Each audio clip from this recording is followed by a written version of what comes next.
జమ్మూ కాశ్మీర్ వెళ్లిన వారు రాజధాని నగరం శ్రీనగర్ సందర్శించకుండా ఉండలేరు. ఎందుకంటే అక్కడ ఓ భూతల స్వర్గం ఉంది. దాని పేరే దాల్ లేక్.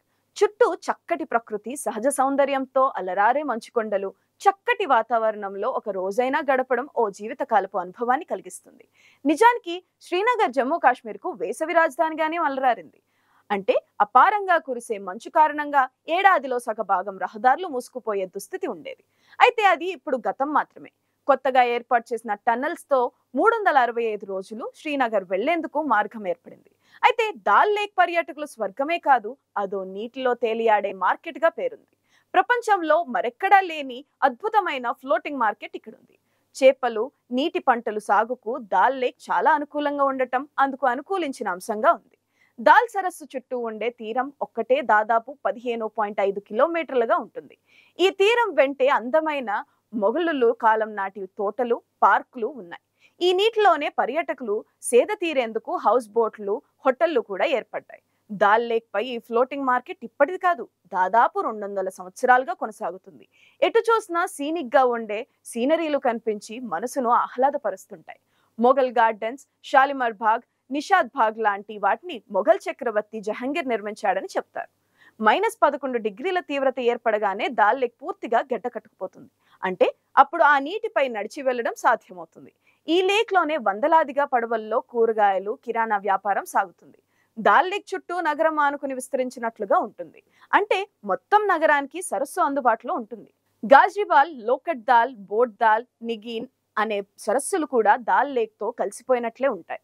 వాటి మధ్యలో చిన్న చిన్న ద్వీపాలు ఉంటాయి. ఇవన్నీ కలిపితే ఈ విస్తీర్ణం 316 కిలోమీటర్లు వైశాల్యంతో ఉంటుంది. చాలా విశాలంగా ఉండే ఈ ప్రాంతాల్లో పండించిన పంటలు నగరానికి చిన్న చిన్న పడవల ద్వారా సరఫరా చేయబడతాయి. కాలక్రమేణా ఇక్కడ ఉగ్రవాదం దాల్ లేక్ పై తీవ్రంగా ప్రభావం చూపించింది. నిత్యం కర్ఫ్యూలతో అల్లకల్లోలంగా ఉండే సమయాల్లో వ్యాపారం జీరోగానే ఉండేది. రాష్ట్రానికి ప్రత్యేక ప్రతిపత్తి రద్దు చేశాక ఉగ్రవాదం గణనీయంగా తగ్గింది. దాంతో మళ్లీ వ్యాపారం పుంజుకుంది. సముద్ర మట్టానికి 5194 అడుగుల ఎత్తులో ఏర్పడిన సహజ సిద్ధమైన సరస్సులో నీరు కల్మషాలు లేకుండా స్వచ్ఛంగా ఉండేవి. జీలం నది నుంచి ఈ సరస్సుకు కనెక్షన్ ఉండటంతో నీరు ప్రవహించే నీటిలో కల్మషాలు ఉండవని అంటారు. అందుకే ఈ నీటిపై వ్యవసాయంతో పాటు ప్రకృతి చాలా అందంగా వికసించింది. సరస్సులో యావరేజీగా 2.5 మీటర్ల లోతుగా నీరుంటుంది. అంటే 8.2 అడుగుల మేరకు నీటి నిలువ ఎప్పుడు ఉంటుంది. ఆ నీటి ఉపరితలంపై కొన్ని రకాల వేర్లతో మట్టిని కలిపి పరిచేస్తారు. ఆ మట్టిలోనే కూరగాయలు పండిస్తారు. అడుగున ఉన్న నీటి కారణంగా అక్కడ పండే కూరగాయలు నవనవలాడుతూ మెరిసిపోతుంటాయి. వీటితో వండిన కూరలు చక్కటి రుచితో పాటు మంచి పోషకాలు ఉంటాయని స్థానికులు చెబుతున్నారు. ఈ కూరగాయలతో పాటు ఇతర మార్గాల నుంచి వచ్చే కిరాణా దినుసులు కూడా జోడించి ఇంటింటికి చేరుస్తుంటారు. దూర ప్రాంతాల దీవులకు కూడా ఇవన్నీ మార్కెటింగ్ చేస్తారు స్థానిక వ్యాపారాలు.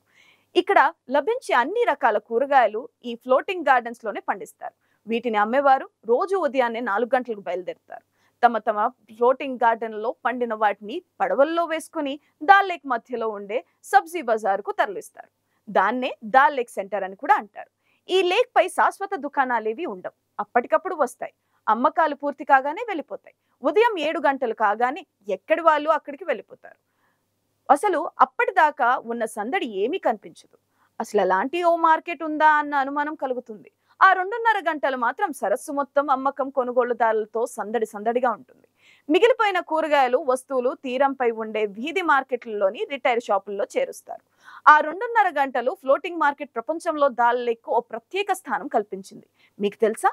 ఈ 2.5 గంటలు మార్కెట్లో జరిగే కొనుగోళ్లు ఏటా 35 కోట్ల టర్నోవర్ అని చెప్తున్నారు స్థానిక వ్యాపారులు. ఈ మార్కెట్ ను చూసేందుకు పర్యాటకులు వస్తుంటారు. వీరి కోసం షికార్లు అనపడే చిన్న పడవలు ప్రత్యేకంగా నిర్వహిస్తారు. వాటిలో ప్రయాణం చేస్తూ 200 సంవత్సరాల నాటి ఫ్లోటింగ్ మార్కెట్ ను చూస్తూ అక్కడి పడవల్లో దొరికే స్థానిక కాశ్మీర్ టీ తాగడం ఓ అనుభవం. దాల్ ప్రాచీన సంస్కృత భాషల్లో మెహజరిత్ అంటారు. అప్పటి చరిత్ర రికార్డులను పరిశీలిస్తే ఇసాబర్ అనే గ్రామం తూర్పు దాల్ సరస్సు వైపు ఏర్పడింది. అసలు దాల్ లేక్ దుర్గాదేవి నిలయంగా విలసిల్లినట్లుగా శిలాశాసనాలు చెబుతుంటాయి. ఈ ప్రాంతాన్ని సురేశ్వరి అని పిలిచేవారని చెప్తారు. మొఘలులు ప్రవేశించాక భారతదేశానికి కాశ్మీర్ను కేంద్రంగా చేసుకుని శ్రీనగర్ను తమ వేసవి కాలపు విడిదిగా మార్చుకున్నారు. అదే సమయంలో దాల్ సరస్సును తమ సంస్కృతిని ప్రతిబింబించే విధంగా మార్పులు చేసుకున్నారు. మొఘల్ గార్డెన్స్ వద్ద కట్టడాలు, నిర్మాణాలు అదే విషయాన్ని చెప్పకనే చెప్తుంటాయి. ఇక్కడి హాయి గొలిపే చల్లదనాన్ని ఆస్వాదించడం ఓ అనుభూతిని కలిగిస్తుంది. అందుకే రాజులు కూడా తమ సమ్మర్ క్యాంపు ఇక్కడే ఉండేలా చూసుకునేవారు.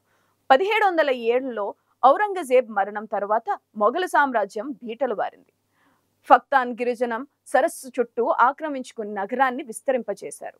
ఆపై ఆఫ్ఘన్ నుంచి వచ్చిన దురానీ సామ్రాజ్యం ఈ నగరాన్ని పలు దశాబ్దాలు పాలించింది. అయితే 1814లో కాశ్మీర్ లోయలో అత్యంత ప్రాముఖ్యత కలిగిన శ్రీనగర్ ప్రాంతాన్ని ఆఫ్ఘన్ల నుంచి రాజా రంజిత్ సింగ్ కైవసం చేసుకున్నారు.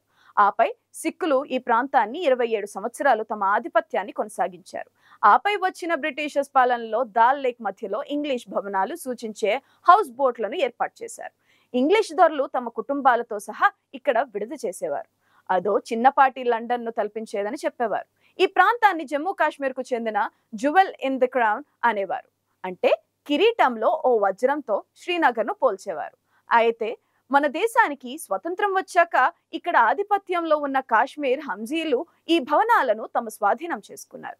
వాటిని తామే మెయింటైన్ చేసేవారు. చుట్టూ నీటిపై ఫ్లోటింగ్ గార్డెన్ ను ఏర్పాటు చేసి కూరగాయలు పండించేవారు. అక్కడ సాగయ్యేవన్నీ శ్రీనగర్ మొత్తానికి సప్లై చేసేవారు. క్రమంగా అదే తమ జీవన విధానంగా మార్చుకున్నారు. అందుకోసం తమకు అనుకూలంగా చిన్న చిన్న పడవలు తయారు చేసుకుని వ్యాపారాలు కొనసాగించేవారు. చుట్టూ ఆకాశాన్నంటే హిమాలయాల మధ్యలో అంతెత్తున ఏర్పడిన దాల్ లేక్ లో కమలం పూలు వికసించినప్పుడు కనిపించే అందం అంతా ఇంతా కాదు. అయితే ఇటీవల కాలంలో శ్రీనగర్ సైతం ఇతర నగరాల సంస్కృతి అంటించింది. సీవేజ్ లైన్లను నేరుగా సరస్సులోకి వదలడం మొదలవడంతో కాలుష్యాలు మొదలయ్యాయి. గుర్రపు డెక్క కలుపు మొక్కలు కూడా విస్తరించడం మొదలైంది. అయితే సుప్రీంకోర్టు జోక్యం చేసుకుని లేక్ సంరక్షణ విషయంలో గైడ్ లైన్స్ విడుదల చేసింది. కేంద్రం అందుకు తగినట్లుగా నిధులు విడుదల చేసి కాలుష్యాలను తొలగించే పనులు కూడా చేపట్టింది. ఇప్పుడు దాల్ లేక్ ను మరింత అందంగా తీర్చిదిద్దేందుకు సరికొత్త ప్రణాళికలు రూపొందిస్తుంది కేంద్రం.